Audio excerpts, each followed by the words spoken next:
استقبال ہے ناظرین آپ سبھی کا دیہات کی آواز میں آپ کے ساتھ محمد ارشاد سنیں گے دوستو عمران پرتاپ گڑھی کی ایک نظم، پھر اس کے بعد مستورات کی جماعت کے بارے میں کچھ اہم بات کریں گے جو کہ ویڈیو کے آخر میں ہوگی۔ تو چلیے پہلے سنتے ہیں عمران پرتاپ گڑھی کی نظم۔ آپ سے گزارش ہے ویڈیو کو لائک کیجیے اور چینل کو ضرور سبسکرائب کیجیے۔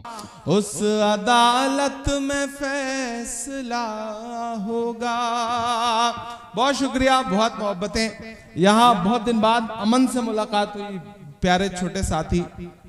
یہ ہمارے بسواں میں سیتا پور میں ایک آدھ بار مشاعرے میں ملاقات ہوئی۔ نیر صاحب یہاں بیٹھے ہیں، تمام پرانے لوگ۔ میں عارف کا اس بات کے لیے خصوصی طور پہ شکریہ ادا کروں گا کہ آج جو زمین سے جڑے ہوئے مشاعرے، جہاں سے ہم جیسے لوگ پیدا ہوئے اور ہندوستان کی سب سے بڑی پنچایت میں پہنچے، ہمارے پہنچنے میں آپ جیسے بنیادی لوگوں کا ہاتھ ہے، آپ کی دعائیں شامل ہیں، تب جا کر کے آج ہندوستان کی پارلیمنٹ میں آپ کی دعا کے بھروسے بول رہے ہیں، آپ کی آواز بن کر کے بول رہے ہیں۔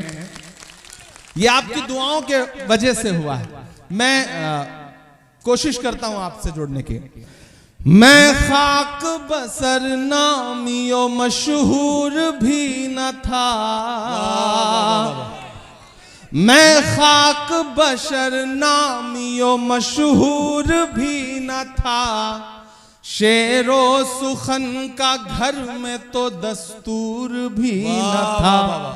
میں خاک بشر نامی و مشہور بھی نہ تھا، شعر و سخن کا گھر میں تو دستور بھی نہ تھا، جلتا رہا چراغ کی مانند ہر طرف، بجھنا میرا خدا کو تو منظور بھی نہ تھا۔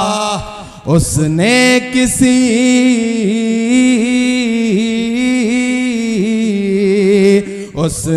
کسی مقام پہ بجھنے نہیں دیا، وَتُعِزُّ مَن تَشَاءُ وَتُذِلُّ مَن تَشَاءُ۔ اس نے کسی مقام پہ بجھنے نہیں دیا، وَتُعِزُّ مَن تَشَاءُ وَتُذِلُّ مَن تَشَاءُ۔ میں خاک بشر نامی و مشہور بھی نہ تھا، شعر و دوستو عمران پرتاپ گڑھی کی نظم سن کے آپ کو کیسا لگ رہا ہے وہ نیچے ہمیں کمنٹ باکس میں ضرور بتائیں۔ آئیے دوستو کتاب مستورات کی جماعتیں فقہ و فتویٰ کی روشنی میں کچھ اہم باتیں سنتے ہیں۔ عورت کی تعلیم و تربیت، اس کو دین و اخلاق سے سنوارنا، اس کو دینی معلومات بہم پہنچانا، اس میں آخرت کا شوق، اعمال صالحہ پر آمادگی اور خوف خداوندی اور خشیت الہی کا پیدا کرنا اتنا ہی ضروری ہے جتنا کہ یہ چیزیں ایک مرد کے لیے ضروری باور کی جاتی ہے۔ چونکہ عورت بھی انسانی معاشرہ کا نصف حصہ ہے، اس کے بھی رہن سہن، عادات و اطوار اور طور و طریق کا براہ راست اثر معاشرہ پر ہوتا ہے، بلکہ سماج اور معاشرہ کی تشکیل و تعمیر میں عورت کا کردار بمقابلہ مرد کے زیادہ ہی ہوا کرتا ہے، کیونکہ انسانی نسل کی خشیت اول اور اس کی بنیاد ہی عورت سے پڑتی ہے، چونکہ بچیوں کا لڑکپن ماں باپ کے زیر سایہ اور ان کی گود میں گزرتا ہے۔ ماں جس قدر اخلاق و عادات اور بہترین کردار کی حامل ہوگی، اس کا اثر اولاد پر ہوگا۔